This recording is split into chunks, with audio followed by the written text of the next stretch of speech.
My name is Olive Holden, and I am 39 years old. To the world, I am a colonel. To my family, I am an unpaid maid. And for most of my adult life, my family has treated me like a burden. Standing in the middle of the noisy LAX International Terminal, my brother Ethan threw a crumpled plane ticket at my chest. Economy middle seat, right next to the toilet, sis. Try to enjoy it. He smirked, his other hand waving the 2 first-class tickets for him and our parents. My mother didn't even look at me. She just shoved her heavy Louis Vuitton suitcase toward me. Take this, Olive, don't scratch it, and walk a little distance away. Your sloppy appearance is ruining the family image. They didn't know that inside the pocket of my old hoodie wasn't a plane ticket, but the highest-level military identification card. They thought I would just lower my head and shuffle to the back of the plane like always. But they didn't know that in just 5 minutes, this entire airport would be standing at attention to salute me, including them. Let me know what state you are listening from down in the comments. And hit subscribe right now if you believe that. Sometimes the best revenge isn't words, but a display of absolute power. The air inside LAX always smells the same. A stale mixture of floor wax, jet fuel, and the nervous sweat of thousands of people trying to be somewhere else. But right now, the only thing I could smell was Ethan's cologne. It was expensive, aggressive, and applied with the subtlety of a chemical weapon. I stood there, acting as a human anchor in the sea of travelers, while the 3 people I called family stood in a loose semicircle, effectively boxing me out. My shoulders burned.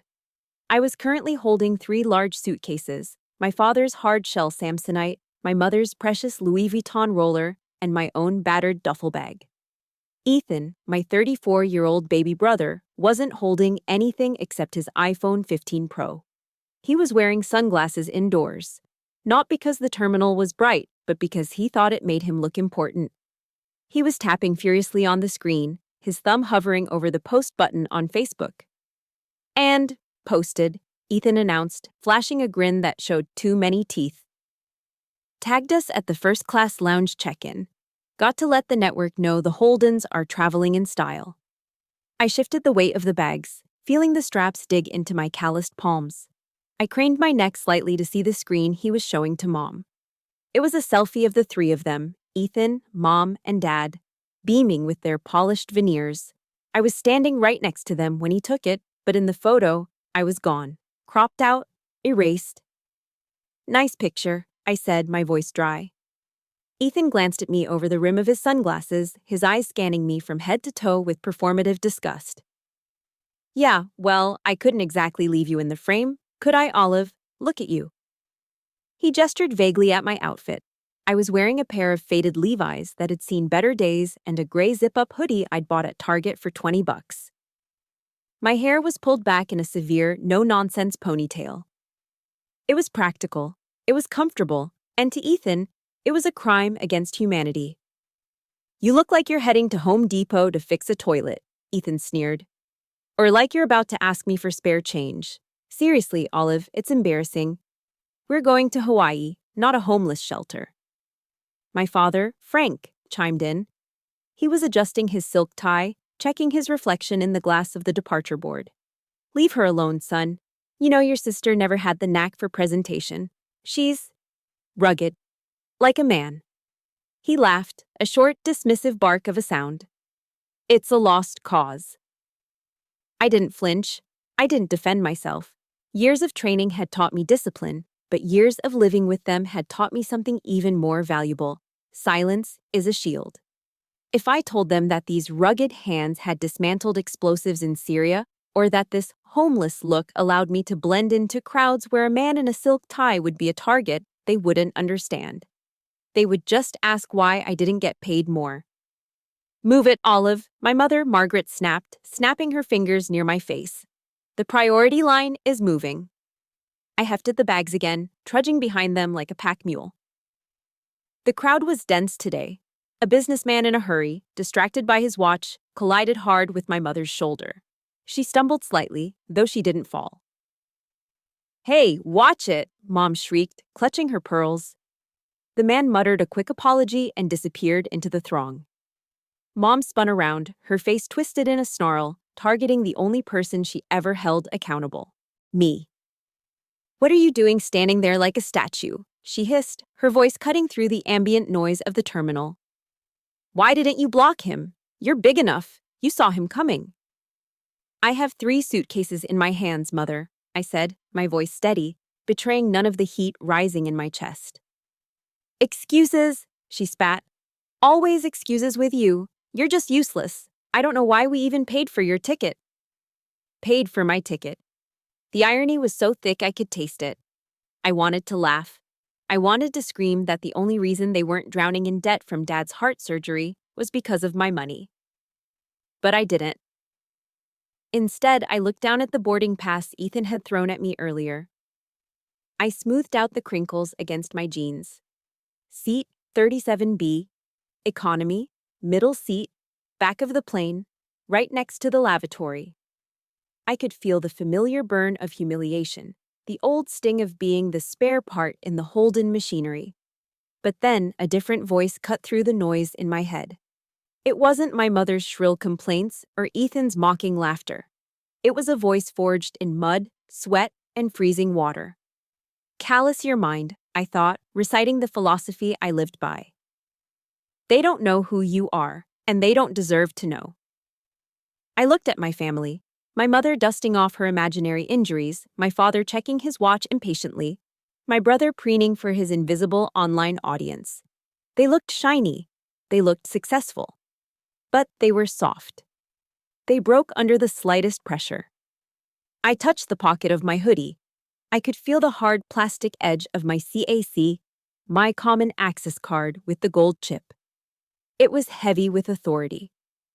"Are you coming or not?" Ethan called out, already 10 feet ahead in the priority lane. "I'm coming," I whispered. I looked at the crumpled economy ticket in my hand one last time. It wasn't just a piece of paper. It was a symbol. It was exactly like the paper plate I used to eat off of at Thanksgiving. The memory hit me hard, triggered by the sight of that cheap, flimsy paper. The noise of the airport faded, replaced by the clinking of silverware and the cold draft of a dining room in Bakersfield. The memory didn't just wash over me, it hit me like a physical blow, dragging me back 2 years into the past. It was late November. I had just driven 4 hours north from my base to Bakersfield. The drive along the I-5 had been a blur of brown hills, endless semi-trucks, and the kind of exhaustion that seeps into your bone marrow. I had been back on American soil for less than 72 hours. My body was still operating on cobble time, my nerves still vibrating from a deployment that had gone sideways more times than I could count. I hadn't slept a full night in 6 months. I wasn't looking for a parade. I wasn't looking for a medal. I just wanted to sit on a soft couch, eat a hot meal that didn't come out of a plastic pouch, and have my mother look at me and say, "I'm glad you're safe." That was the fantasy. The reality was the Holden family driveway. When I pulled up to the house, the windows were glowing with warm, amber light. I could see silhouettes moving inside, laughing. It looked like a Norman Rockwell painting. It looked like a home. But when I killed the engine, the silence that followed was heavy. No one came to the door. No porch light flicked on for me. I dragged my duffel bag up the walkway, the gravel crunching loudly under my combat boots. Boots I hadn't even had time to swap out yet. I turned the knob. It was unlocked. "Hello," I called out, stepping into the foyer. The smell hit me first. Sage, roasted turkey, melted butter, and cinnamon. It was the scent of a perfect American Thanksgiving. "We're in the dining room," my mother's voice floated out. She didn't sound excited. She sounded like she was announcing the time. "You're late, Olive. We started without you." I walked into the dining room, and the scene before me froze my heart. The main dining table was a masterpiece of suburban performance art. Mom had brought out the good china, the one with the gold rim she'd bought at an estate sale. There was a silk tablecloth, crystal wine glasses, and a centerpiece made of fresh autumnal flowers. My father, Frank, sat at one end, swirling a glass of red wine. My mother sat opposite him. And there, in the seat of honor at the head of the table, sat Ethan. He was holding court, gesturing wildly with a fork, his face flushed with wine and self-importance. "So I told the investors," Ethan was saying, his voice booming. If you want in on this condo development, the buy-in starts at 50 grand. No exceptions, and they were begging me to take their checks. He stopped when he saw me. Oh, hey sis, nice of you to join the living. Hi Ethan. Mom. Dad. I stood there, awkward in my fatigue uniform, feeling like an intruder in a stranger's house. Well, don't just stand there letting the cold air in, Mom said, not looking up from her plate. Sit down. I moved toward the empty chair next to Dad, but Mom cleared her throat loudly. Not there, Olive. That's for my purse and the extra wine bottles. We didn't think you'd make it in time, so we set you up over there. She pointed a manicured finger toward the corner of the room. There, pushed up against the wall, was a folding card table. It was the kind with the vinyl top that we used for garage sales. It was wobbly, one leg shorter than the others, propped up by a folded magazine. It was set with a paper plate and a red Solo cup. Worst of all, it was positioned directly under the drafty window that Dad had been promising to fix for a decade. I was 37 years old. I was a lieutenant colonel commanding special operations. And I was being sent to the kids' table in my own parents' house. Are you serious? I asked, my voice barely a whisper. Oh, stop making a face, Mom snapped. It's just a seat. Sit down and eat. I sat. The chair was a metal folding chair that was freezing cold against my legs. I looked at the spread of food on the main table. The turkey carcass was picked mostly clean. The bowl of mashed potatoes was scraped low. Pass the turkey, please, I said. Ethan grabbed the platter. Sorry, sis. I think I got the last of the dark meat. You know how much I love the legs. He grinned, grease shining on his chin, and took a bite of a succulent, juicy drumstick. He passed me the platter. All that was left were a few slices of the breast meat. It looked chalky, dry. It had probably been sitting out for an hour. I took a slice. It was like chewing on drywall. When I reached for the gravy boat to add some moisture, it was empty. Mom, is there any more gravy? No, Ethan finished it, she said, dabbing her mouth with a cloth napkin while I stared at my paper one. He's been working so hard on this real estate project. He needs the brain food. It's exhausting work, convincing people to trust you with their money. And what about me? I asked, the words slipping out before I could stop them. I just got back from Afghanistan, Mom. I haven't slept in 2 days. Mom waved her hand dismissively. Oh, please, you're used to that. You eat those… What are they called? MREs? That stuff in plastic bags. Your palate is probably ruined anyway. You wouldn't appreciate the nuance of this seasoning. I put the fork down. The dry turkey felt like a stone in my throat. My hands were trembling slightly under the table, a tremor I had developed after a particularly bad IED explosion near my convoy 3 weeks ago. Did you bring anything? Mom asked suddenly, her eyes lighting up for the first time. What? Gifts. From the duty-free shop, or wherever you were stationed. I saw these beautiful pashmina scarves in a magazine that said they were from that region. I stared at her. I was in a combat zone, Mother. I wasn't shopping. The disappointment on her face was immediate and brutal. Oh, well, that's thoughtful of you. Come home empty-handed after a year away. I came home alive, I said, my voice tightening. Ethan laughed. It was a cruel, braying sound. Calm down, G.I. Jane. Don't go having a flashback on us. We're just trying to have a nice dinner. He took a long swig of wine. So, are you still doing that? Whatever it is you do. Logistics? What is it, basically being a glorified secretary at the airfield? Scheduling flights? I looked at him. I looked at his soft hands, his designer watch, the way he slouched in his chair with entitlement oozing from every pore. I don't schedule flights, Ethan, I said quietly. Right. You fix the planes, or whatever. Look, the point is, it's government work. Fixed income, low ceiling. He turned to Dad. That's why I tell you, Dad, you gotta think bigger. Like me. Dad nodded sagely, looking at Ethan with a mixture of pride and adoration that he had never, not once, directed at me. Your brother is right, Olive. He has a mind for business. He understands leverage. You? Well, You've always been better at following orders. Not everyone is smart enough to be an entrepreneur. Not smart enough, I repeated. I looked down at my plastic plate. I looked at the dry, white meat.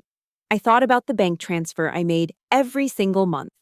I thought about the entrepreneur brother who was currently leveraging my parents' retirement fund for schemes that never materialized. Well, Dad continued, wiping his mouth, at least you have job security.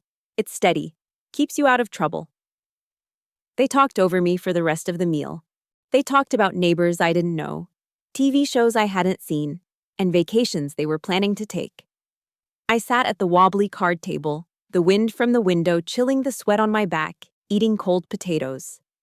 I was invisible. I was a wallet, a pack mule, a disappointment. But as I looked at my father, seeing the slight gray pallor of his skin, I remembered something else. I remembered the phone call from 2 years ago. The panic. The surgery that insurance wouldn't fully cover. They called me not smart enough to make money. They called me a secretary. But they didn't know whose name was really on the checks that kept this house running. And as the memory faded, bringing me back to the sterile lights of the airport terminal, a bitter realization rose in my throat. I had paid for the heart that was currently beating in my father's chest, the same heart that had no room for me. People always say that you can't put a price on family, but in the Holden household, family had a very specific price tag. And 2 years ago, I found out exactly how much it cost to keep my father alive.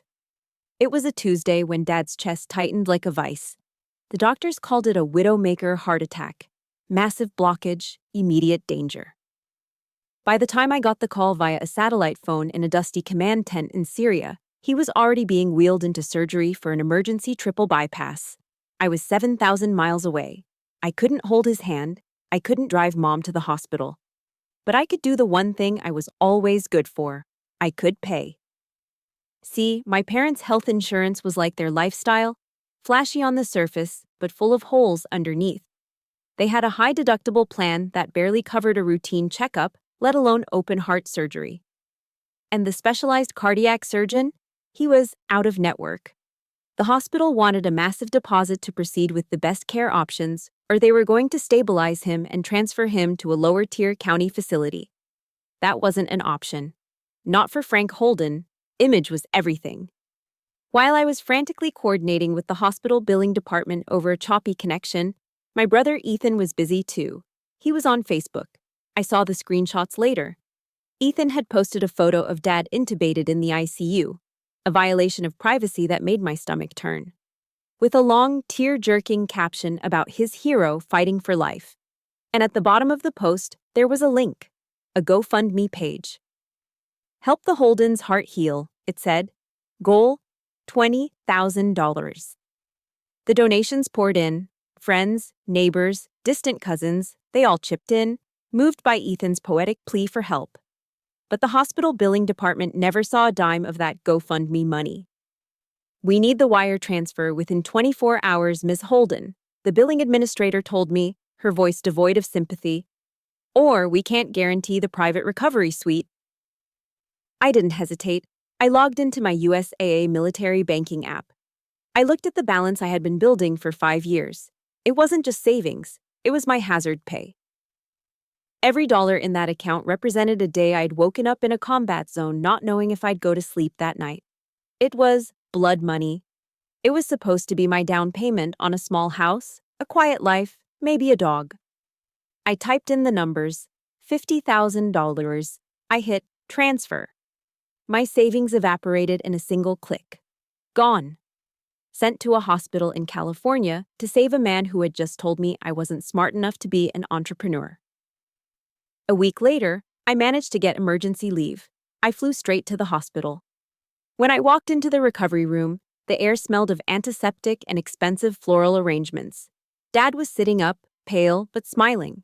Mom was fluttering around him, adjusting his pillows. Ethan was leaning against the windowsill, looking tired but heroic. There she is, Dad rasped. The traveler returns. Hi, Dad, I said, dropping my bag. How are you feeling? Like $1,000,000, he said, patting Mom's hand. Or 50,000, I guess. I froze. He knew. We were so worried about the bills, Mom gushed, tears welling up in her eyes. She turned and wrapped her arms around Ethan, squeezing him tight. But your brother. Oh, thank God for your brother. He took care of everything. He told us not to worry about a thing. I stared at them. My mouth fell open slightly. I looked at Ethan. Surely he would correct her. Surely he would say, "Actually, Mom, Olive wired the 50 grand. The GoFundMe money is just sitting in my account." Ethan looked at me. His eyes were flat, unreadable behind his stylish glasses. He didn't flinch. He just smiled, a humble, martyr-like smile, and shrugged. "Family is everything, Mom," Ethan said softly. "I did what I had to do. I invested the community donations into that crypto project I told you about. It's going to double by next year, and then we'll have a real safety net. But I made sure the hospital got paid now." He was lying. He was lying right to their faces, and he was stealing my sacrifice to polish his own halo. "Ethan," I said, my voice sharp, "you didn't pay the hospital." The room went silent. The steady beep of the heart monitor seemed to get louder. "What?" Mom snapped, pulling away from Ethan. "What are you talking about?" "I wired the $50,000, I said, my hands balling into fists at my sides. "From my USAA account, Tuesday morning, that was my hazard pay from Syria." Ethan kept the donation money. I expected shock. I expected Mom to turn on Ethan and demand the truth. Instead, Mom's face hardened.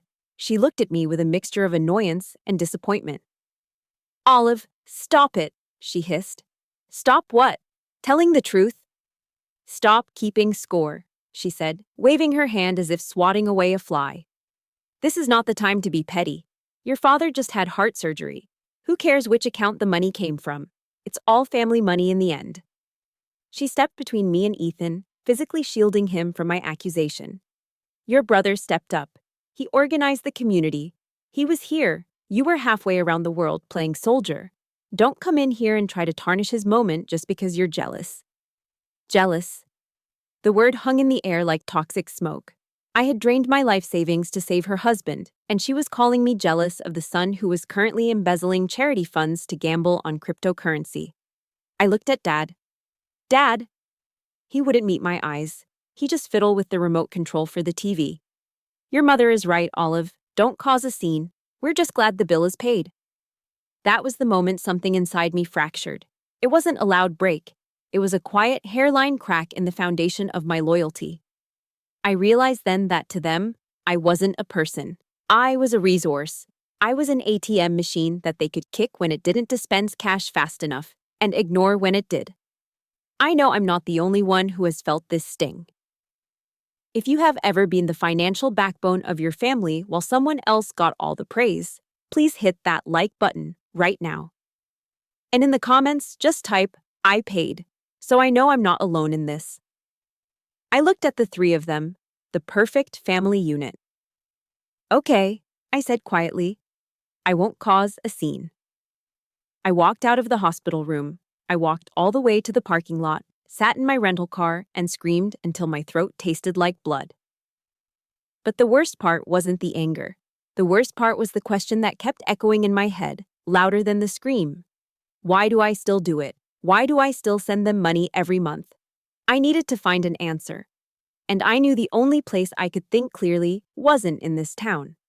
It was back in my small, lonely apartment, inside a metal box I kept hidden in my closet. My apartment, located just 10 miles from the base, is a fortress of silence. It is the complete antithesis of my parents' house in Bakersfield. There are no velvet drapes, no cabinets filled with china that no one is allowed to touch, and no staged family photos where I am conveniently cropped out. Here, the walls are painted a clean, clinical white. The furniture is functional.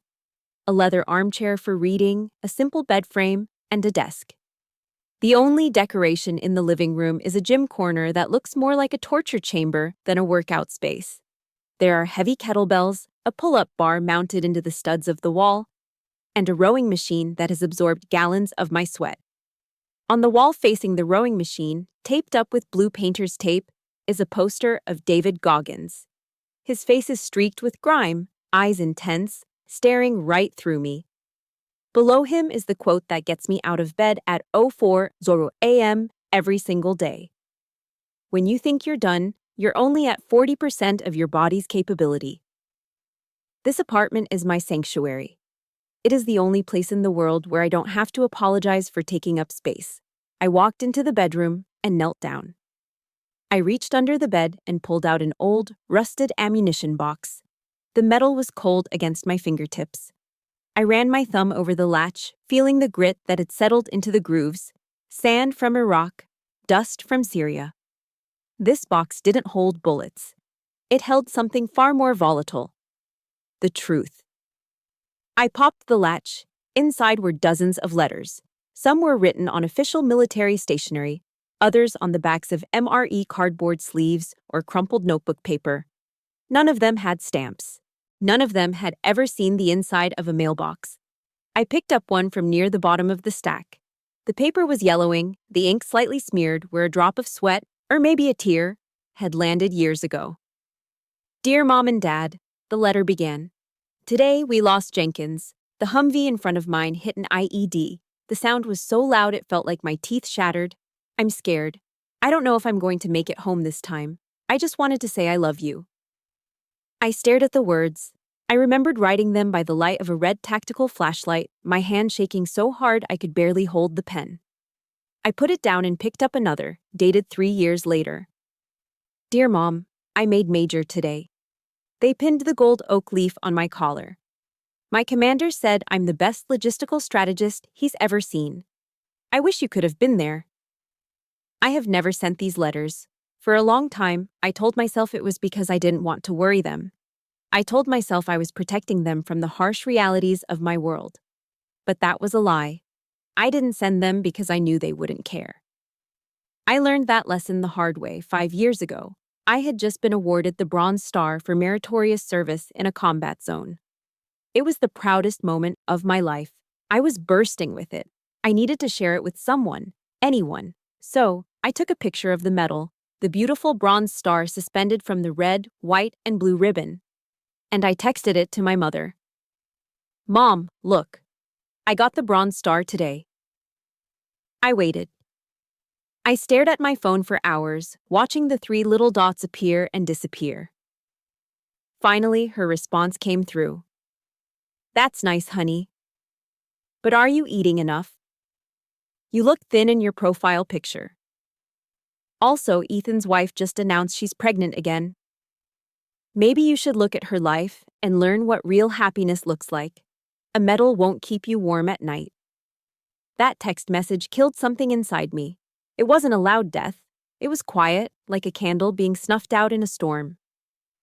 I realized then that to Margaret and Frank Holden, my rank, my sacrifices, and my honors were invisible. They didn't fit the narrative. They didn't want a warrior daughter. They wanted a wife, a mother, a prop for their Christmas cards. I placed the letters back into the ammo box and snapped the latch shut. The sound echoed in the empty room like a gunshot. I stood up and walked to the closet. Inside, hanging in a protective plastic bag, was my service dress uniform. I unzipped the bag. The dark blue fabric was immaculate, lint-free, sharp enough to cut glass. I took the jacket off the hanger and slipped my arms into it. The transformation was immediate. As I buttoned the silver buttons, my posture shifted. My spine straightened. The slump of the disappointing daughter vanished, replaced by the rigid bearing of a colonel. I adjusted the collar. I smoothed the lapels. I looked at myself in the full-length mirror on the door. On my left chest sat a rack of colorful ribbons, rows and rows of them. Each one told a story. The Bronze Star, the Meritorious Service Medal, the campaign medals. They were a kaleidoscope of pain, victory, loss, and survival. And on my shoulders, resting heavily on the epaulets, were the silver eagles. The insignia of a full-bird colonel. I stared into my own eyes in the mirror. You are not a maid, I whispered to the reflection. You are not a failure. You are Colonel Olive Holden. You lead men and women into the fire, and you bring them home. For a moment, in the silence of my sanctuary, I allowed myself to feel the weight of my own worth. I didn't need Frank to tell me I was smart. I didn't need Margaret to tell me I was pretty. I didn't need Ethan to tell me I was successful. The United States Air Force had already told me who I was. But the moment couldn't last. I looked at the clock. I had to pack. I had a flight to catch. I had a wedding to attend. Not as a guest of honor, but as unpaid help. Slowly, reluctantly, I unbuttoned the jacket. I took off the armor of the colonel and slipped back into the gray hoodie and jeans. I watched the powerful woman fade away in the mirror, replaced once again by the homeless-looking sister. But this time, it was different. Underneath the hoodie, the skin was thicker. The mind was calloused. I knew something they didn't. I knew what was hanging in my closet, and I knew that sooner or later, the rest of the world would see it too. I grabbed my duffel bag. It was time to go to the wedding. It was time to be humiliated one last time before the end. If you really want to know where you rank in your family hierarchy, don't look at the Christmas card. Wait for a wedding. 6 months before the airport incident, my cousin Jessica got married at a vineyard in Napa Valley. It was a rustic, chic affair, which is just code for spending $50,000 to make a barn look like it wasn't full of hay. I wasn't in the wedding party. Jessica had 6 bridesmaids, all wearing matching dusty rose gowns, sipping mimosas in the bridal suite since 10 in the morning. I, on the other hand, was wearing black slacks and a black polo shirt. I looked less like a family member and more like the catering staff. That was by design. Olive honey, my mother had said 2 days prior. Since you're not, in the photos and you're so good at logistics, we volunteered you to help the coordinator. You're used to waking up early, right? So, while Ethan was sleeping off a hangover in his hotel suite, I was out on the lawn at 7 a.m., unloading 200 white folding chairs from a delivery truck. I set them up with military precision. Perfect rows, perfect angles. I treated that lawn like a drill deck. By noon, sweat was sticking my shirt to my back. My hands were covered in dust. I retreated behind the main reception tent to chug a bottle of water and catch my breath in the shade. That's when I heard them. My mother's voice carries. It has a piercing quality, especially when she's gossiping. She was standing just on the other side of the canvas wall with my Aunt Linda and Aunt Carol. It's a shame Olive isn't a bridesmaid, Aunt Linda said. Her voice was dripping with that fake sympathy Southern women master so well. She's the only cousin left out. Oh, Linda, please, my mother scoffed. I could hear the clinking of ice in her glass. Look at the lineup. Jessica and her friends are petite, delicate. If I put Olive up there, she'd look like a Clydesdale among thoroughbreds. It would ruin the aesthetic. I froze. The water bottle crunched in my grip. Besides, Mom continued, lowering her voice to a conspiratorial whisper that was actually louder. Olive is rugged. She's hard. She's been in the desert too long with all those men. She doesn't know how to be soft anymore. Honestly, I told the planner to keep her on logistics. If she stands at the entrance greeting guests, people might think she's security. The aunts laughed. It was a light, tinkling sound that made my stomach turn.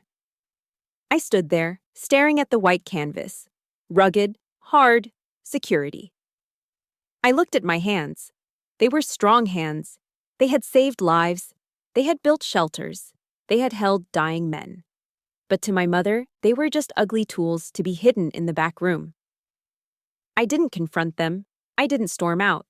I simply crushed the empty water bottle, tossed it in the trash, and went back to work. I directed the valet parking. I showed guests to their seats. I became exactly what they wanted, invisible machinery. The reception that night was a blur of noise and excess. The open bar was the center of gravity, and orbiting closest to it was Ethan. My brother was in rare form. He was wearing a tuxedo that cost more than my first car, holding court with a group of bridesmaids who didn't know his credit cards were maxed out.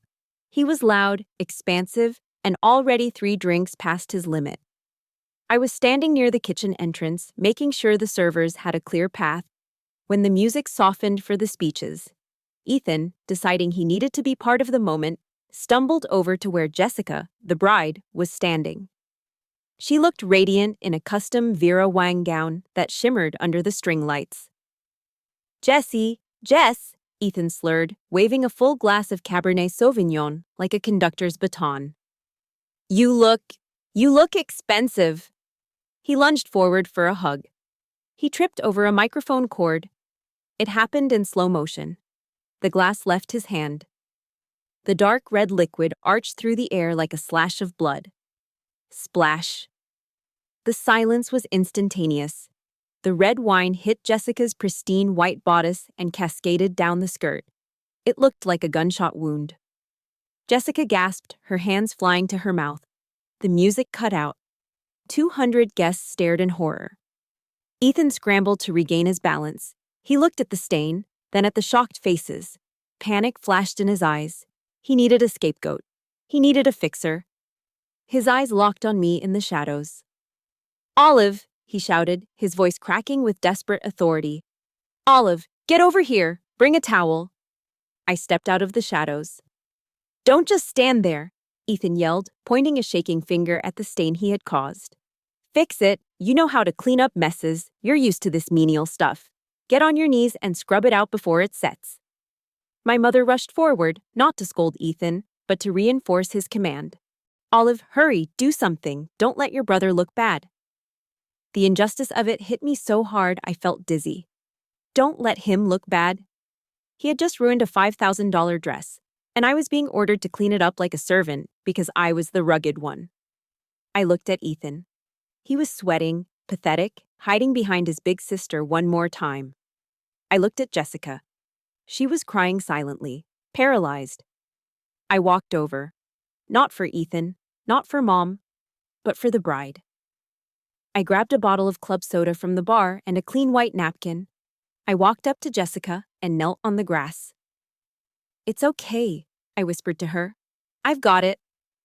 I dabbed the stain. I focused on the fabric, ignoring the hundreds of eyes boring into my back. I ignored Ethan, who was now loudly explaining to the groom that it was an accident and Olive has it handled. As I knelt there in the dirt, scrubbing wine out of silk, I looked up. I saw my mother patting Ethan on the back, comforting him. I saw my father shaking his head at me as if I hadn't moved fast enough. And right then, amidst the smell of wine and expensive perfume, I heard a sound that no one else could hear. Snap! It was the sound of the final tether breaking. The invisible cord that had bound me to their approval, their love, their toxic orbit. It snapped clean in two. I finished cleaning the dress. It wasn't perfect, but it was better. I stood up. My knees were stained with grass. Thank you, Olive, Jessica whispered, gripping my hand. You're welcome, I said. I turned to my family. Ethan was already laughing again, retelling the story as if he were the victim of a clumsy glass. Mom was smiling. I didn't say a word. I turned around and walked away. I walked past the open bar, past the valet stand, and out of the venue gate. I walked into the dark, quiet road. I needed silence. I needed to wash the noise of their hypocrisy out of my ears. I kept walking until I saw the steeple of a small, old chapel in the distance. I walked until the bass-heavy music of the wedding reception was nothing but a dull throb in the distance. I walked until the gravel road turned into cracked pavement and the vineyards gave way to the small, sleepy town that bordered the estate. My knees were still damp with club soda and red wine. My hands, usually steady enough to defuse ordnance, were trembling. Not from fear, but from a rage so cold it felt like hypothermia. I didn't know where I was going until I saw the steeple. It was a small white clapboard chapel, the kind you see on postcards of rural America. The sign out front read, St. Jude's, open to all. St. Jude, the patron saint of lost causes. It felt appropriate. I pushed open the heavy oak doors.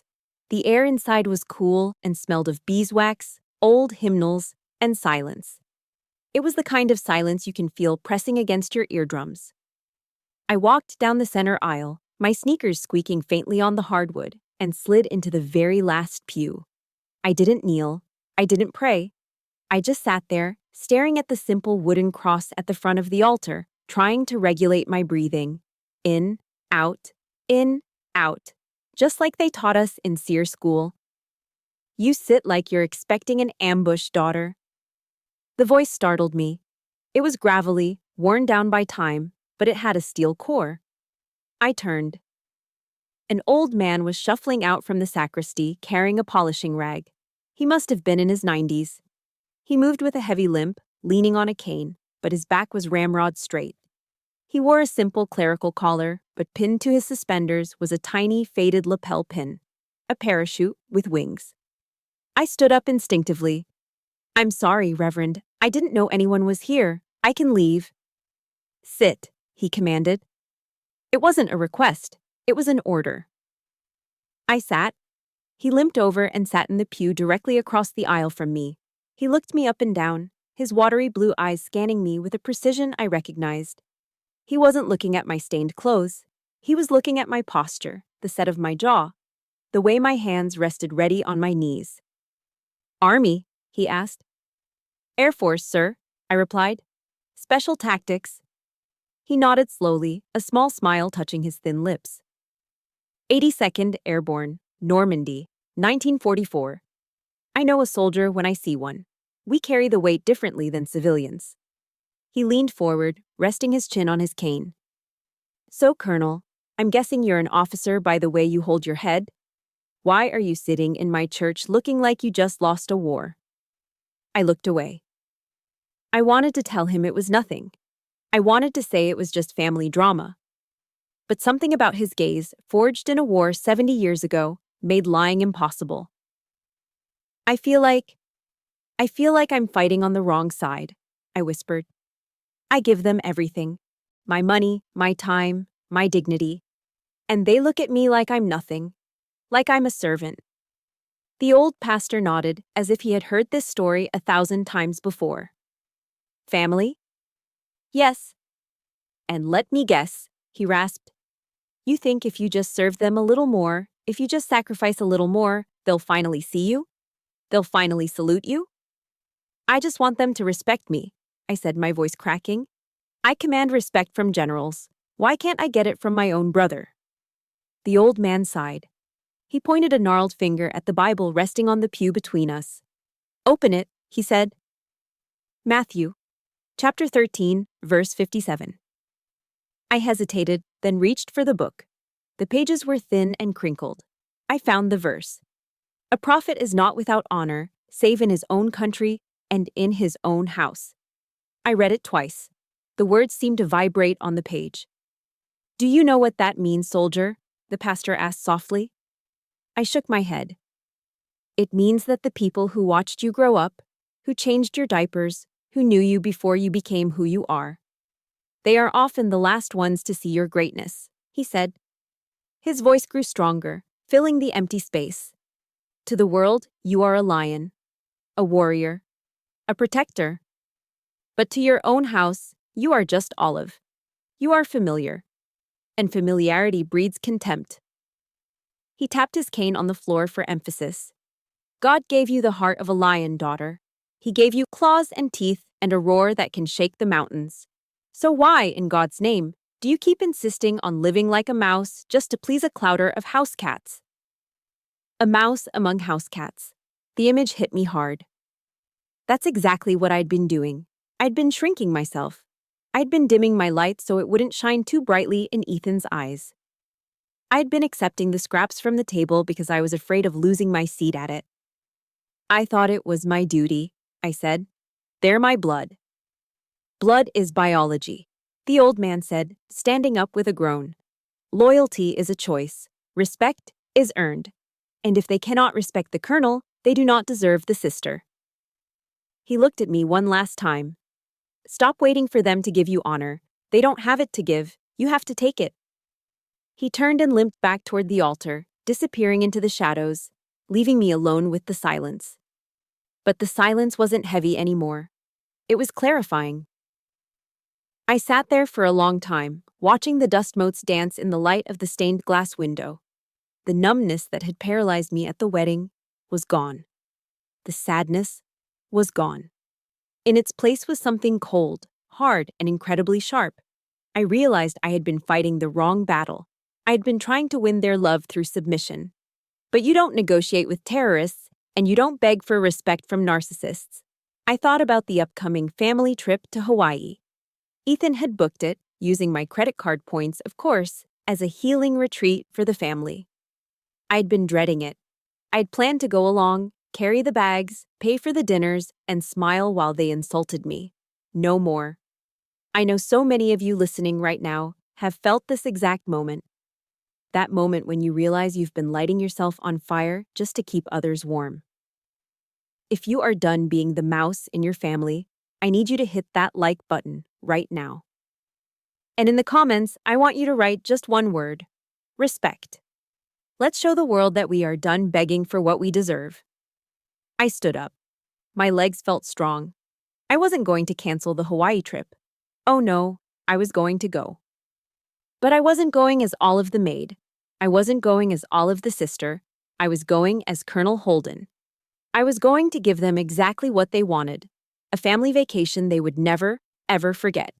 I would let them see the truth. I would let them see the lion. And then, when the dust settled, I would walk away forever. I pushed open the church doors and stepped back out into the night. The air was cool on my face. I pulled my phone out of my pocket. It was buzzing with texts from Mom, asking where I was and demanding I come back to help clean up.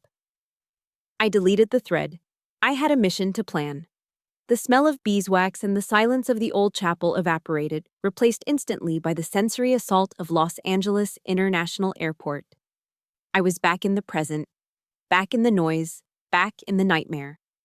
The overhead speakers blared an automated announcement about unattended baggage, but it was barely audible over the din of thousands of travelers shuffling, complaining, and rushing. I stood in the middle of the Tom Bradley International Terminal, gripping the handles of the suitcases until my knuckles turned white. My family, if I could still call them that, had already made their move. Because they held first-class tickets, purchased with points that Ethan had borrowed from my account years ago and never repaid, they breezed toward the priority screening lane. It was a red carpet of travel, short, efficient, and guarded by a smiling agent who unhooked the velvet rope for them as if they were royalty. I, holding my crumpled economy ticket for seat 37B, was relegated to the general boarding lanes. It was a cattle call. The line snaked back and forth across the terminal floor in an endless maze of retractable belt barriers. It was filled with tired parents wrangling screaming toddlers, backpackers sleeping on their luggage, and people like me, exhausted, invisible, and waiting. I inched forward, kicking my heavy duffel bag along the floor with my boot. The line moved with the speed of a glacier. To my left, separated only by a panel of plexiglass, was the priority area. Ethan had already cleared the initial document check, but instead of moving toward the X-ray machines, he stopped. He actually stopped and leaned against the glass partition, waiting for me to catch up on my side of the wall. He took off his sunglasses, hooking them into the V-neck of his designer t-shirt. He looked at me, trapped in the crush of the general population, and grinned. It was the grin of a man who believes he has won the lottery of life. "Hang in there, sis," he shouted through the gap between the glass panels. His voice was loud enough to turn heads in both lines. "Don't miss the flight. You know they don't hold the plane for economy passengers. The back of the bus waits for no one." A few people in my line chuckled nervously. Most just looked annoyed. I didn't respond. I just stared at him, my face a mask of stone. My mother and father were standing just behind him. Mom was fussing with the zipper of her Louis Vuitton bag, acting as if the air in the priority lane was cleaner than the air I was breathing. She looked up and saw me standing there, looking back at her. I saw a flicker of something in her eyes. Not guilt, not pity, but shame. Shame that I was associated with her. She leaned in close to my father, but she didn't whisper. Margaret Holden never whispers when she wants to make a point. "Frank, turn around," she said, her voice cutting through the ambient noise like a serrated knife. "Don't wave at her. Don't acknowledge her." "Margaret, she's our daughter," Dad muttered, though he obediently turned his back. "Look at her, Frank," Mom hissed, gesturing vaguely in my direction without making eye contact. "She looks like a vagrant. That hoodie is filthy. If people see us waving, they'll think we're traveling with the help. Or worse, it's embarrassing. Just pretend you don't know her until we get to Hawaii and I can force her into a dress. Pretend you don't know her. The words hung in the air. The couple standing in front of me, a nice-looking pair of tourists in matching windbreakers, turned to look at me. The woman's eyes softened with pity. She looked at my worn-out clothes, my messy ponytail, and then at the well-dressed woman who had just disowned me. "I'm sorry, honey," the woman whispered to me, shaking her head. "That's awful." I looked at the stranger. "It's okay," I said softly. "She's right. She doesn't know me." And it was the truth. She didn't know me. She knew a ghost. She knew a doormat. She didn't know the colonel. The line shuffled forward. I was next. I stepped up to the TSA podium. The agent sitting behind the high desk was a man in his 50s, heavy-set, with dark circles under his eyes that spoke of double shifts and mandatory overtime. He didn't look up. He just held out a gloved hand. "ID and boarding pass," he droned. It was a script he had repeated 10,000 times. Behind me, the line pressed in, impatient. To my left, Ethan and my parents were still watching, waiting to see me fumble, waiting to see me endure the indignity of the commoner's search. They expected me to pull out my California driver's license. They expected me to take off my shoes, take out my laptop, and shuffle through the scanner in my socks like everyone else. I reached into the front pocket of my hoodie. My hand brushed past the loose change. It brushed past the crumpled tissue. It found the slim, black leather wallet that I usually kept deep inside my tactical gear. I pulled it out. The movement caught the TSA agent's eye. He looked up, expecting a standard plastic license. Instead, I flipped the wallet open. I slid out a white card. It wasn't a driver's license. It wasn't a passport card. It was a CAD-CC, a common access card. But this wasn't the standard ID issued to fresh recruits or contractors. This one had a thick, vertical color bar denoting senior officer rank, and embedded in the plastic was a gold computer chip that gleamed under the harsh fluorescent lights of the terminal. It was the key to the kingdom. It was a card that said, I answered to the President of the United States, not to Margaret Holden. I didn't hand it to the agent. I didn't slide it across the desk submissively. I placed it firmly on the scanner glass with a sharp thud. The sound was quiet, but to me, it sounded like a gavel coming down in a courtroom. The TSA agent blinked. He looked at the card. He looked at the gold chip. Then his eyes snapped up to my face. He looked at the hoodie. He looked at the ponytail. And then he looked back at the card, trying to reconcile the two images. His posture changed instantly. The boredom vanished, replaced by a sudden, electric alertness. He opened his mouth to speak, to ask the question that was forming on his lips. I leaned in. I rested my forearms on the podium, bringing my face level with his. I didn't smile. My eyes were cold, hard, and absolutely terrifying. "Scan it," I commanded. It wasn't a request. It was an order given with the full weight of 20 years of command behind it. "Scan it," I repeated, my voice dropping an octave, "and watch the screen." The agent swallowed hard. His hand trembled slightly as he reached for his scanner gun. To my left, Ethan was still laughing at something Dad had said. They had no idea that the ground beneath their feet was about to open up. They had no idea that the vagrant in the economy line had just pulled the pin on a grenade. The agent pulled the trigger on the scanner. A red laser beam washed over the barcode on my ID. Beep. For a split second, there was silence. And then, all hell broke loose. The red laser beam hit the gold chip embedded in my common access card. In a normal world, for a normal passenger, the machine would have let out a polite, high-pitched beep to signal approval. But my card wasn't normal. It was keyed to the Department of Defense's highest tier of operational security. It was designed to trigger immediate, override-level protocols at any federal checkpoint. The machine didn't beep. Instead, it let out a low, oscillating thrum, a sound like a heavy bass drop that vibrated in the floorboards. Rum, rum, rum. The small LCD screen on the podium, which usually displayed a green check mark, suddenly flashed a violent, pulsating crimson. Text scrolled across it in bold, capitalized block letters that were visible even to the people standing 5 feet away. Critical alert, level 5 clearance detected. USAF Colonel, Special Operations, Protocol, Code Red. The reaction was instantaneous. It was kinetic. Code Red, we have a Code Red at Checkpoint 4. The agent behind the podium shouted, his voice cracking with adrenaline. He slammed his hand onto a panic button under the desk. Overhead, amber strobe lights began to flash. The terminal, which had been a sea of bored, shuffling travelers just seconds ago, erupted into chaos. Back! Everybody back! Screamed a female TSA agent from the neighboring lane. She threw her arms out, physically shoving a businessman backward. From the periphery of the security checkpoint, the response team materialized. 6 TSA officers abandoned their posts and sprinted toward me. Behind them, 2 airport police officers armed with AR-15 tactical rifles pushed through the crowd, their heavy boots thudding against the linoleum floor. Clear the lane! Clear the lane now! One of the officers bellowed. The crowd gasped and scrambled backward, knocking over stanchions and luggage. To my left, behind the plexiglass of the priority lane, my family was watching the scene unfold. But they didn't see a security clearance. They didn't understand the protocol.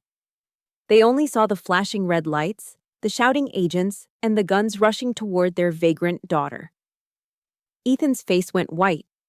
He looked like a deer staring down the headlights of a semi-truck. In his mind, there was only one explanation. I was a criminal. I was a fraud. I had been caught doing something illegal, and I was about to drag him down with me.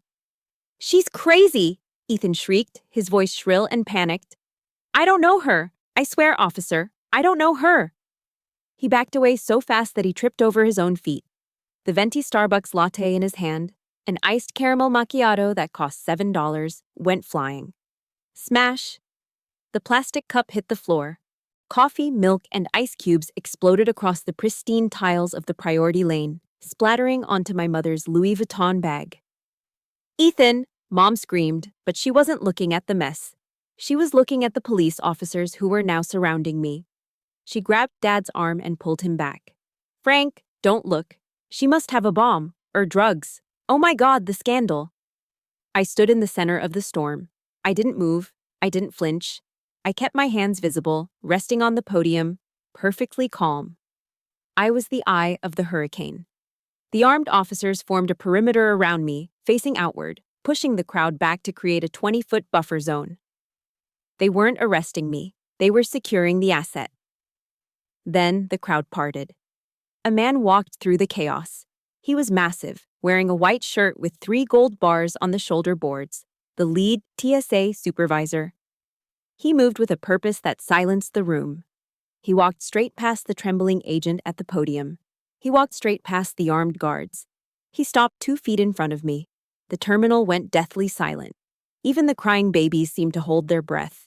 Ethan was pressed against the glass, his mouth hanging open, waiting to see me tackled and handcuffed. The supervisor looked at the screen. He looked at my ID card. Then he looked at me. He saw the posture. He saw the eyes. He recognized the authority that transcends clothing. He snapped his heels together. The sound was like a gunshot. He drew himself up to his full height, squared his shoulders, and raised his right hand in a crisp, perfect military salute. "Good morning, Colonel Holden," he boomed, his voice carrying to the rafters. "We were not informed of your travel schedule, ma'am. My apologies for the delay." The silence that followed was heavy enough to crush a tank. "Colonel?" I heard my father whisper. It was a weak, strangled sound. I slowly returned the salute, cutting the air with precision. "At ease, supervisor." "Thank you, ma'am." He lowered his hand, but kept his respectful stance. "We have initiated VIP protocol. We have a secure transport vehicle waiting on the tarmac to take you to the military sector. You won't need to wait in this civilian line." He gestured disdainfully at the general boarding lane, and then, with even more disdain, at the priority lane where my family stood frozen. I picked up my CAC card and slid it back into my wallet. "Thank you," I said coolly. "I appreciate the efficiency." I turned my head slowly to the left. The scene in the priority lane was a masterpiece of devastation. Ethan was standing in a puddle of spilled coffee, his designer shoes soaked in sticky milk. His sunglasses were hanging lopsided from his shirt collar. His face was a mask of absolute, unadulterated shock. He looked at me, then at the supervisor, then back at me, his brain trying to process the impossibility of what he was seeing. Mom was clutching her purse to her chest, her eyes wide and terrified. She looked like she had seen a ghost. For the first time in her life, she looked small. Dad was just staring, his mouth opening and closing like a fish out of water. I locked eyes with Ethan. I didn't smile. I didn't gloat. I looked at him with the cold, professional detachment of a commanding officer observing a messy latrine. "You missed a spot," I said, nodding at the coffee puddle at his feet. Then I turned back to the supervisor. "Get me out of here," I ordered. "I have a plane to catch." "Yes, Colonel. Right this way. Make a hole," the supervisor shouted to the crowd. The sea of people parted instantly. The armed guards fell into formation, flanking me on either side. I grabbed the handle of my battered duffel bag. I stood tall. I walked forward. I walked past the gaping tourists. I walked past the stunned TSA agents. And I walked right past the glass partition separating me from my family. I didn't look back at them. I didn't wave goodbye. I left them standing there in the wreckage of their own assumptions. 3 small, insignificant figures drowning in a puddle of spilled latte while I walked onto the tarmac where the real power lay. As the automatic doors slid open, hitting me with the smell of jet fuel and freedom, I felt lighter than I had in 20 years. The ghost was gone. The maid was gone. The colonel had arrived. To most people, the inside of a C-17 Globemaster is a nightmare. It is a cavernous, windowless metal tube that smells of hydraulic fluid, unwashed canvas, and jet fuel. It doesn't have reclining leather seats, hot towel service, or a menu with champagne options. It screams, vibrates, and rattles with the raw power of 4 massive turbofan engines. To me, it was a sanctuary. I sat on a red nylon web seat, strapped in against the fuselage wall. Across from me was a pallet of humanitarian aid supplies destined for the Pacific. My legs were stretched out, boots resting on the diamond plate floor. A young loadmaster, a kid no older than 22 with a grin that reminded me of my first years in the service, walked by. He handed me a small plastic cup and a miniature bottle of Jim Beam. "Compliments of the cockpit colonel," he shouted over the roar of the engines. "Pilot says thanks for the company." "Thank you, Sergeant," I shouted back, cracking the seal on the bourbon. I poured the amber liquid into the cup and took a slow sip. It burned pleasantly on the way down, a warm fire to chase away the cold chill of the airport terminal. I wasn't squeezed into a middle seat next to a bathroom. I wasn't listening to my mother complain about the legroom. I was flying in a multi-million-dollar aircraft, treated with absolute dignity. I reached into my pocket and pulled out my phone. We had reached cruising altitude, and the onboard military satellite Wi-Fi was strong. I turned the screen on. My notifications didn't just ding. The phone vibrated so hard in my hand it felt like it was having a seizure. I had missed 40 calls. There were hundreds of text messages, and my social media apps, which usually sat dormant, were exploding. I opened TikTok first. I didn't even have to search for it. The algorithm knew. The very first video on my For You page was a shaky, vertical clip filmed by someone standing in the general boarding line at LAX. The caption read, "POV, you try to shame a hoodie girl and find out she runs the whole damn military. Karma? Military, respect? Karen? Fafo." I pressed play. I watched the scene unfold from a stranger's perspective. I saw the back of my own head. I saw Ethan leaning against the glass, laughing, pointing at me. I heard his voice, clear as day. "The back of the bus waits for no one." Then the camera zoomed in on my mother, capturing her hiding her face and telling Dad to ignore me. The person filming added a text overlay. "Look at this entitlement." Then came the climax. The beep, the red lights, the code red flashing on the screen, the salute. The person filming had zoomed in perfectly on Ethan's face the moment the TSA supervisor saluted me. It was a masterpiece of comedic timing. You could actually pinpoint the second his soul left his body as he dropped his Starbucks cup. The video had been up for 2 hours. It had 5.2 million views. I scrolled down to the comments. There were 30,000 of them. Did you see his face? Bro dropped his latte like it was hot potato. The way that supervisor snapped to attention, chills. That girl isn't just a soldier, she's a boss. The mom trying to hide? Lady, we see you. We see your Louis Vuitton bag and your cheap attitude. I'm an Air Force vet. That's a full-bird colonel. Do you know how hard it is for a woman to get there? And her brother treated her like a bum. Disgusting. I took another sip of bourbon, a small smile playing on my lips. But the internet detectives weren't done. They never are. In the reply videos, someone had already found Ethan.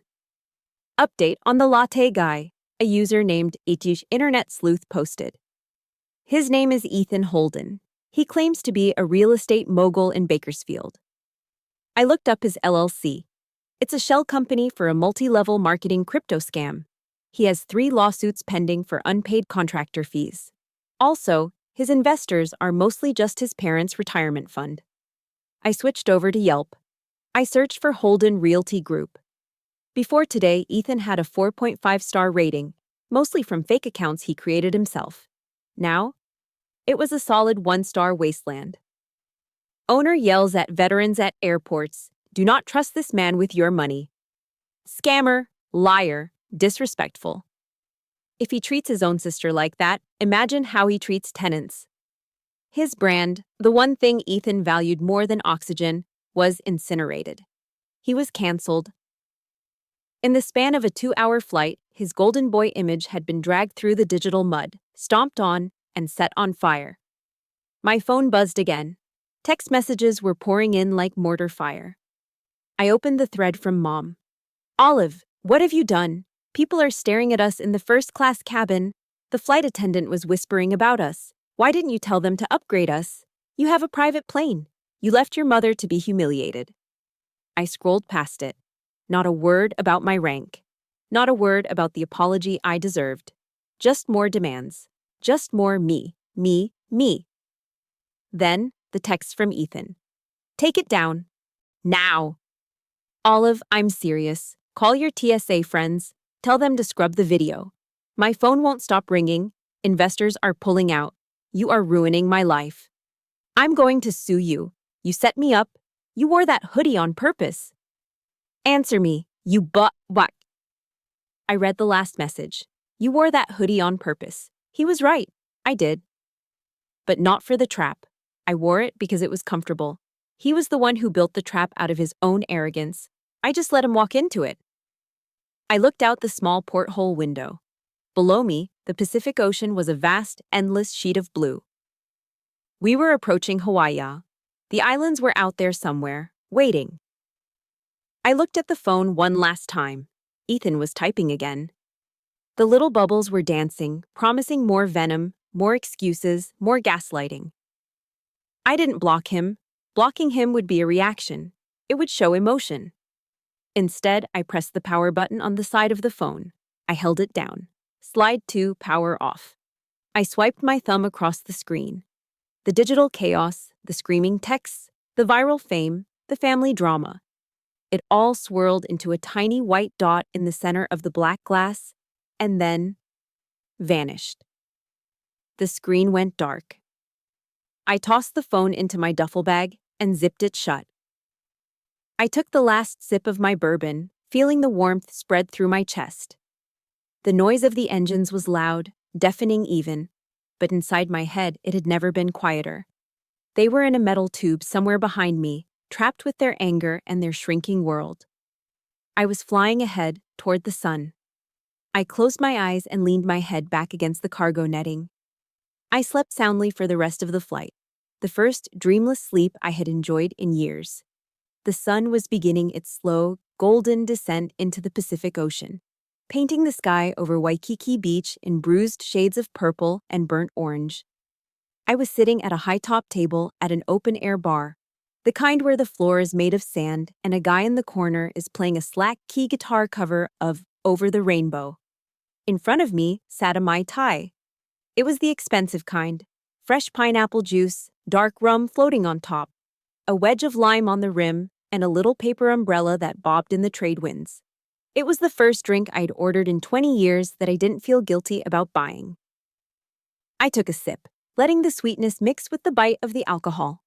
I closed my eyes, listening to the rhythmic crash of the waves just 50 yards away. For the first time since I boarded that C-17, my phone was on. But it was on silent. I hadn't checked my texts. I hadn't checked my email. I was just existing. There she is. I told you she'd be at the expensive place. The voice cut through the Hawaiian breeze like a chainsaw. My stomach dropped. I didn't have to turn around to know who it was. The wine, the entitlement, the desperation. It could only be Ethan. I opened my eyes and sighed, setting my glass down on the coaster. They came marching across the sand like an invading army of dysfunction. Ethan was leading the charge, wearing a floral shirt that still had the creases from the packaging. Behind him, Mom and Dad trudged through the sand in dress shoes, looking sweaty, miserable, and entirely out of place in paradise. But Ethan wasn't just walking toward me. He was walking with his arm extended, holding a tripod with his iPhone mounted on top. The ring light was on. He was live streaming. "Guys, look!" Ethan shouted at his phone screen, flashing a manic, terrifying smile. "I found her, the prodigal sister. We're all here. The Holden family reunion is happening live." He reached my table and shoved the camera into my face. "Say hi to the stream, Olive," he hissed through his teeth, his eyes pleading with me to play along. "Tell everyone we're good. Tell them it was all a big misunderstanding." I looked at him. I looked at the dark circles under his eyes, the desperation in his sweat. He was drowning. The internet had destroyed his reputation, his business, and his ego. And now, he was trying to use me as a life raft. Mom and Dad pulled up chairs without asking. They sat down heavily. Dad immediately waved a waiter over. "We'll take a bottle of your best Chardonnay," Dad ordered, puffing out his chest. "And 3 orders of the lobster tail and filet mignon, surf and turf. The big ones." He looked at me and winked. "We're celebrating, right, Olive? Family is back together." They honestly thought nothing had changed. They thought that because I was sitting there, the ATM was open for business. They thought they could order $200 worth of food, have me pay for it, and then use my face on a live stream to rehabilitate their image. "Olive," Mom said, reaching across the table to grab my hand. Her palm was clammy. "Your brother has been so worried. Look at him. He's been crying all day. He knows he made a mistake at the airport, but we're family. Blood is thicker than water, right? You can't just throw us away over a silly misunderstanding." Ethan moved the camera closer, framing us in a tight shot. He adopted a somber, tragic expression for his audience. "I am so sorry, sis," Ethan said, his voice trembling with a practiced theatricality. "I love you. We all love you. Please, just tell everyone that you forgive me. Tell them to stop the hate. We're blood." I looked at the chat scrolling rapidly on his screen. I saw the comments flying by. "She looks done with you, bro." "Is that the mom? She looks fake." "Don't do it, Colonel." I slowly pulled my hand away from my mother's grip. I picked up my napkin and wiped the spot where she had touched me. "Blood is thicker than water," I repeated softly. "Exactly," Dad beamed, tucking a napkin into his shirt collar. "That's my girl." "But the full quote," I continued, my voice hardening, is, "The blood of the covenant is thicker than the water of the womb. It means the bonds we choose are stronger than the ones we inherit." The smile froze on Dad's face. Ethan's eye twitched. "Olive, don't start," Mom warned, her voice dropping to that dangerous whisper. "Not on camera. Don't be selfish." I stood up. I towered over them. For years, I had made myself small so they could feel big. I had hunched my shoulders, worn baggy clothes, and kept my mouth shut. But now, standing in the glow of the sunset, I stood at my full height. I looked directly into the lens of Ethan's iPhone. I didn't look at him. I looked at the thousands of strangers watching this train wreck. "You want the truth?" I asked the camera. "Olive, no." Ethan panicked, trying to pull the phone away, but he was too slow. These people, I said, gesturing to the 3 frozen figures at the table, are not my family. They share my DNA, yes, but a tapeworm shares your DNA once it's inside you. That doesn't make it family. Olive, Mom shrieked, looking around to see if other diners were watching. I leaned in closer to the lens, my voice calm, cold, and final. You are parasites, I said. You have fed on my money, my energy, and my self-worth for 20 years. You thought I was a host that would never run dry. But the host is dead. And the parasites are going to have to learn how to survive on their own. You ungrateful, Dad sputtered, his face turning purple. The lobster looks great, I said, glancing at the waiter who was approaching with the wine bucket. I hope you enjoy it. I reached into the back pocket of my jeans. I pulled out my wallet, the same black wallet that held the card that had set me free. I opened it and pulled out a single, crisp $20 bill. I slapped the bill onto the table. It landed right in front of Ethan. That's for my Mai Tai, I said, and a generous tip for the server. Wait, you're not paying for dinner, Mom gasped, her eyes bulging. This is a $300 meal. We can't afford this. I know, I said. Better start washing dishes. Olive, you can't leave, Ethan screamed, grabbing my arm. The stream is still running. You're ruining everything. I looked at his hand on my arm. Then I looked at his eyes. Touch me again, I said quietly, and you'll find out exactly what they teach us in hand-to-hand combat training. Ethan snatched his hand back as if he had touched a hot stove. I turned around. The sun was just slipping below the horizon, sending a final flare of green light across the water. The air smelled of salt and freedom. I started walking. My boots sank slightly into the soft sand, but I didn't feel heavy. I felt weightless. Behind me, I could hear the chaos erupting. I heard Mom screeching at the waiter that they didn't want the wine. I heard Dad yelling at Ethan to turn the camera off. I heard Ethan sobbing, real tears this time, begging his followers to come back. I didn't turn my head. Not even an inch. I walked toward the water, where the waves were washing the sand clean, erasing the footprints of everything that had come before. I took a deep breath, filling my lungs with the Pacific air. I was alone. I had no family to go home to for Christmas. I had no one to buy gifts for. I had no one to call when I landed. And it was the most beautiful feeling in the world. I was Olive Holden. And for the first time in my life, I was free.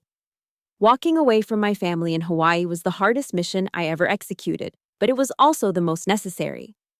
Through this journey, I learned a lesson that I want to pass on to you. You teach people how to treat you. For years, I accepted their scraps because I thought that was all I was worth. But the moment I realized my own value, their power over me vanished. Please remember, setting boundaries is not an act of hate. It is the highest act of self-respect. You are the commanding officer of your own life. Do not let anyone, not even your own blood, demote you to a subordinate in your own story. Now, I want to hear from you. How many of you are holding onto a toxic relationship just because of history or obligation, even though it drains you dry every single day? If my story gave you even a spark of courage to finally stand up for yourself, please hit that like button right now. It helps this message reach others who are suffering in silence. And if you are ready to stop being the mouse and finally choose yourself, I want you to type one word in the comments: freedom. Don't forget to subscribe to the channel for more stories of justice and truth. I'll see you in the next mission. Dismissed.